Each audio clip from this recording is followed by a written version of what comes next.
नमस्कार दोस्तों अगर आपको गुजरात टाइटंस और कोलकाता नाइट राइडर्स के बीच खेला गया आईपीएल का 13वां और सबसे रोमांचक महामुकाबला पसंद आया हो तो आप इस वीडियो को एक लाइक जरूर करिएगा। दोस्तों इस वीडियो का लाइक टारगेट 400 लाइक्स का है, तो दोस्तों इस वीडियो को आप दिल से लाइक जरूर करें।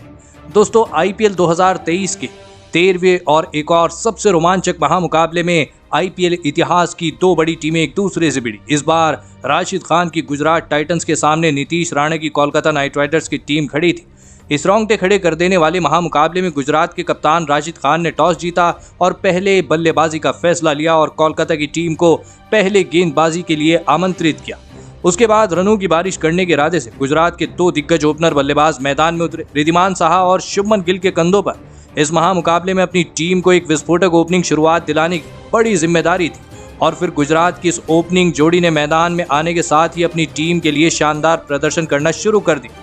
रिद्धिमान साहा और शुभमन गिल की जोड़ी इस मुकाबले में बेहतरीन फॉर्म में नजर आ रही थी, लेकिन फिर पारी के 5वें ओवर में गेंदबाजी डालना है कोलकाता के सबसे बेहतरीन गेंदबाज सुनील नारायण ने सेट हो चुके रिद्धिमान साहा को एन जगदीशन के हाथों कैच आउट करा दिया। आपको बता दें कि रिद्धिमान साहा 17 गेंदों में 17 रन बनाकर आउट हो गए। रिद्धिमान साहा के आउट हो जाने के बाद अब गुजरात की टीम की तरफ से बेहतरीन फॉर्म में चल रहे साई सुदर्शन बल्लेबाजी करने मैदान में आए और फिर सेट हो चुके शुभमन गिल और साई सुदर्शन ने मिलकर फिर एक बार अपनी टीम के लिए बेहतरीन साझेदारी बनाना शुरू कर दी।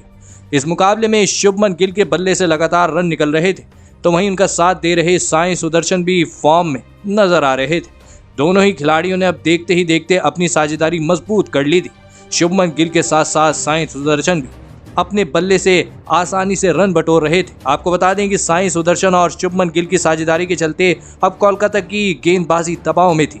नीतीश राणा अपने गेंदबाजों में लगातार बदलाव कर रहे थे, लेकिन दोस्तों गुजरात की ये साझेदारी टूट ही नहीं रही थी। आपको बता दें कि शुभमन गिल और साई सुदर्शन ने इसी बीच अपनी अर्धशतकीय साझेदारी भी पूरी कर ली। साई सुदर्शन और शुभमन गिल ने मिलकर लगभग पारी के 11वें ओवर तक बल्लेबाजी करी और अपनी टीम को 100 रनों के पार पहुंचाया, लेकिन फिर पारी का 12वां ओवर डालने आए सुनील नारायण ने सेट हो चुके शुभमन गिल को उमेश यादव के हाथों कैच आउट करा दिया। आपको बता दें कि शुभमन गिल 31 गेंदों में 39 रन बनाकर आउट हो गए। सेट हो चुके शुभमन गिल को एक अहम मौके पर खो देने के बाद गुजरात की बल्लेबाजी कहीं न कहीं दबाव में दिखने लगी थी, लेकिन विकेट गिरने के बाद बल्लेबाजी करने आए अभिनव मनोहर ने आते ही लाजवाब बल्लेबाजी करना शुरू कर दिया और गेंदबाजी डालने आए उमेश यादव की एक ही ओवर में अभिनव मनोहर ने 3 चौके लगा दी। लेकिन अभिनव मनोहर की भी ये पारी ज्यादा देर तक नहीं चल पाई और पारी का 14वां ओवर डालने आए सुयश शर्मा ने अभिनव मनोहर को क्लीन बोल्ड कर दिया। आपको बता दें कि अभिनव मनोहर 8 गेंदों में 14 रन बनाकर आउट हो गए। गुजरात की टीम ने अब 2 बल्लेबाजों को एक के बाद एक खो दिया था। एक छोर पर साई सुदर्शन पूरी तरह सेट हो चुके थे, लेकिन अब विकेट गिरने के बाद विजय शंकर उनका साथ देने मैदान में उतरे और फिर साई सुदर्शन और विजय शंकर ने फिर एक बार अपनी टीम को संभाला और एक महत्वपूर्ण साझेदारी बनाना शुरू कर दी।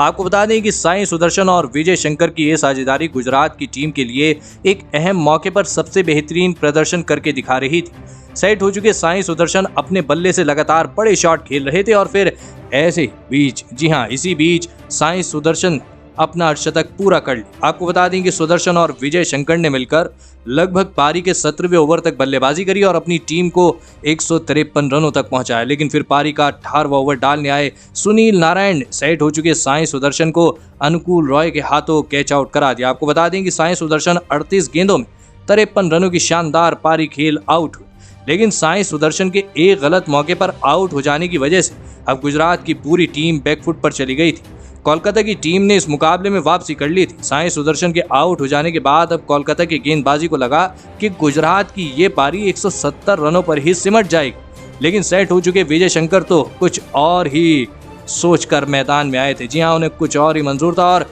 विजय शंकर ने अंत में ऐसी विस्फोटक बल्लेबाजी करके दिखाई जिसने सभी को आश्चर्यचकित कर दिया। जी हाँ दोस्तों, विजय शंकर इस मुकाबले में लगभग 262 की स्ट्राइक रेट से बल्लेबाजी कर रहे थे, तो वहीं पारी का आखिरी ओवर डालने आए शार्दुल ठाकुर की एक ही ओवर में विजय शंकर ने 3 लाजवाब छक्के लगा दी और इसी के साथ अपना अर्धशतक पूरा कर लिया। विजय शंकर ने इस मुकाबले में 24 गेंदों में 5 छक्के और 4 चौकों की बदौलत 63 रनों की गजब की पारी खेली और इसी की बदौलत गुजरात की टीम ने 204 रनों का एक बड़ा लक्ष्य कोलकाता की टीम के आगे रखा। उसके बाद गुजरात की टीम से मिले 205 रनों के विशाल लक्ष्य का पीछा करने कोलकाता के दो दिग्गज ओपनर बल्लेबाज मैदान में उतरे।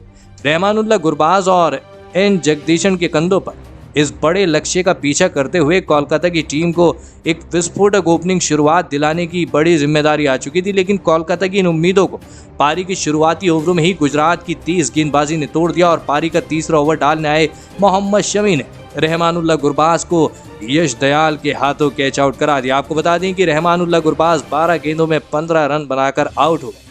रहमानुल्लाह गुरबाज की जल्दी आउट हो जाने के बाद अब कोलकाता की टीम की तरफ से वेंकटेश अय्यर बल्लेबाजी करने मैदान में आए, लेकिन उनके साथी खिलाड़ी और कोलकाता के दूसरे ओपनर बल्लेबाज एन जगदीशन को जोशुआ लिटिल ने अभिनव मनोहर के हाथों आउट करा दिया। आपको बता दें कि एन जगदीशन 8 गेंदों में 6 रन बनाकर आउट हो।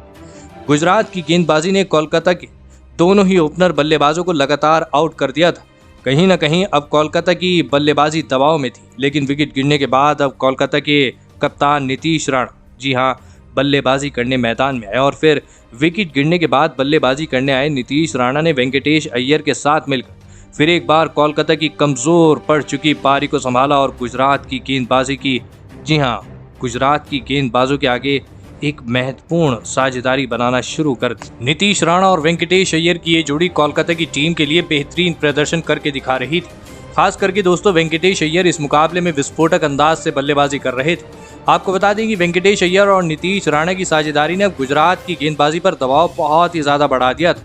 इसी बीच इन दोनों ने अपनी अर्धशतकीय साझेदारी भी पूरी कर ली। आपको बता दें कि वेंकटेश अय्यर मुकाबले में 200 की स्ट्राइक रेट से बल्लेबाजी कर रहे थे, जिस वजह से गुजरात की कप्तान राशिद खान भी अब दबाव में थे। इसी बीच वेंकटेश अय्यर ने भी अपना अर्धशतक पूरा कर लिया। आपको बता दें कि वेंकटेश अय्यर गुजरात के हर एक गेंदबाज पर बड़े शॉट खेल रहे थे, तो वहीं उनका साथ दे रहे कप्तान नीतीश राणा ने भी अब अपने हाथ खोलना शुरू कर दिया था। दोनों ने गुजरात के हर एक गेंदबाज के दबाव में रखा, जी, हर एक गेंदबाज को दबाव में रखा। इसी बीच इन दोनों ने अपनी शतकीय साझेदारी भी पूरी कर ली। वेंकटेश अय्यर और नीतीश राणा ने मिलकर लगभग पारी के 13वें ओवर तक बल्लेबाजी करी और अपनी टीम को 128 रनों तक पहुंचाया, लेकिन फिर पारी का 14वां ओवर डालने आए अल्जारी जोसेफ ने सेट हो चुके नीतीश राणा को मोहम्मद शमी के हाथों कैच आउट करा दिया। आपको बता देंगे कि नीतीश राणा 29 गेंदों में 45 रन बनाकर आउट हो गए। कोलकाता के कप्तान नीतीश राणा एक नाजुक मौके पर आउट हो चुके थे। अभी भी कोलकाता की टीम को लगभग 12 की रन रेट से, जी हाँ, रनों की आवश्यकता थी, लेकिन विकेट गिरने के बाद अब रिंकू सिंह वेंकटेश अय्यर का साथ देने मैदान में, लेकिन वेंकटेश अय्यर का बल्ला रुकने का नाम नहीं ले रहा था। वेंकटेश अय्यर इस मुकाबले में एक आक्रामक अंदाज के साथ बल्लेबाजी कर रहे थे, लेकिन फिर पारी का 16वां ओवर डालने आए। जी हाँ, 16वें ओवर की 5वीं गेंद पर आक्रामक अंदाज से बल्लेबाजी कर रहे वेंकटेश अय्यर को अल्जारी जोसेफ ने शुभमन गिल के हाथों कैच आउट करा दी। आपको बता दें कि वेंकटेश अय्यर 40 गेंदों में 83 रनों की शानदार पारी खेलकर आउट हो गए। वेंकटेश अय्यर जैसे विस्फोटक अंदाज से बल्लेबाजी कर रहे खिलाड़ी को गुजरात की गेंदबाजी ने एक नाजुक मौके पर आउट कर दिया था, जिस वजह से गुजरात की गेंदबाजी ने इस मुकाबले में वापसी कर ली थी। अब कोलकाता की टीम को जीत के लिए अंतिम 4 ओवरों में 50 रनों की आवश्यकता थी, लेकिन विकेट गिरने के बाद आंद्रे रसेल बल्लेबाजी करने मैदान में उतरे, लेकिन फिर आंद्रे रसेल को भी राशिद खान ने श्रीकर भरत के हाथों कैच आउट करा दिया। आंद्रे रसेल 2 गेंदों में 1 रन बनाकर आउट हो गए, तो वहीं उनके बाद बल्लेबाजी करने आए सुनील नारायण को उनकी पहली ही गेंद पर आदिल रशीद ने जयंत यादव के हाथों कैच आउट करा दिया। सुनील नारायण बिना खाता खोले ही आउट हो गए। अब राशिद खान हैट्रिक पर थे। आंद्रे रसेल और सुनील नारायण को राशिद खान ने एक के बाद एक आउट कर दिया था और फिर राशिद खान ने उसकी अगली ही गेंद पर नए बल्लेबाज शार्दुल ठाकुर को भी LBW आउट करा दिया। आपको बता दें कि शार्दुल ठाकुर बिना खाता खोले ही आउट हो गए। शार्दुल ठाकुर का विकेट लेने के साथ ये राशिद खान इस मुकाबले में अपनी हैट्रिक पूरी कर ली। राशिद खान की लाजवाब हैट्रिक ने गुजरात की टीम को इस मुकाबले में फिर एक बार वापसी करवा दी थी। कोलकाता की टीम अब एक बड़ी मुश्किल में फंस चुकी थी। विकेट गिरने के बाद उमेश यादव रिंकू सिंह का साथ देने मैदान में आए। अब कोलकाता की टीम को आखिरी 2 ओवरों में, जी हाँ, 43 रनों की आवश्यकता थी।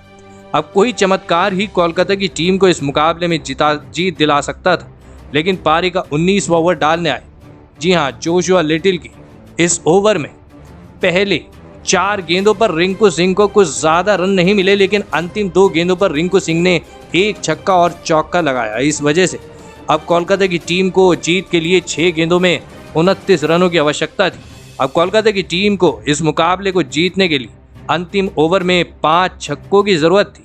ऐसा होना लगभग नामुमकिन ही था, जिस वजह से गुजरात की गेंदबाजी अपने आप को इस मुकाबले में जीता हुआ मान चुकी थी, लेकिन उन्हें आगे आने वाले तूफान का कोई भी अंदेशा नहीं था। जी हाँ दोस्तों, और उस तूफान का नाम था रिंकू सिंह। जी हाँ दोस्तों, इस पारी का अंतिम ओवर डालने आए यश दयाल की पहली गेंद पर स्ट्राइक पर खड़े उमेश यादव ने 1 रन लिया और रिंकू सिंह स्ट्राइक पर आए और यहीं से गुजरात की टीम का बुरा समय शुरू हुआ। और फिर इस ओवर की दूसरी गेंद पर रिंकू सिंह ने एक लाजवाब छक्का लगा दिया। अब कोलकाता की टीम को 4 गेंदों में 22 रनों की जरूरत थी। अभी भी कोलकाता की टीम के लिए जीत काफी दूर थी, लेकिन स्ट्राइक पर खड़े रिंकू सिंह को कुछ और ही मंजूर था। रिंकू सिंह ने उसके अगली ही गेंद पर फिर एक बार छक्का लगा दिया। अब कोलकाता की टीम को जीत के लिए 3 गेंदों में 16 रनों की आवश्यकता थी। जी हाँ दोस्तों, अब दबाव गेंदबाज पर था, क्योंकि रिंकू सिंह अपने बल्ले से आग उगल रहे थे और फिर उसकी अगली ही गेंद पर रिंकू सिंह ने एक और छक्का लगा दिया। अब कोलकाता की टीम को जीत के लिए 2 गेंदों में 10 रनों की आवश्यकता थी। इस मुकाबले में रोमांच की हर एक सीमा टूट चुकी थी। रिंकू सिंह ने अकेले के दम पर इस मुकाबले को फिर एक बार कोलकाता की तरफ मोड़ दिया था और फिर रिंकू सिंह ने इस ओवर की 5वीं गेंद पर भी छक्का लगा दिया। आपको बता दें कि रिंकू सिंह एक अलग ही फॉर्म में इस अंतिम ओवर में दिख रहे थे।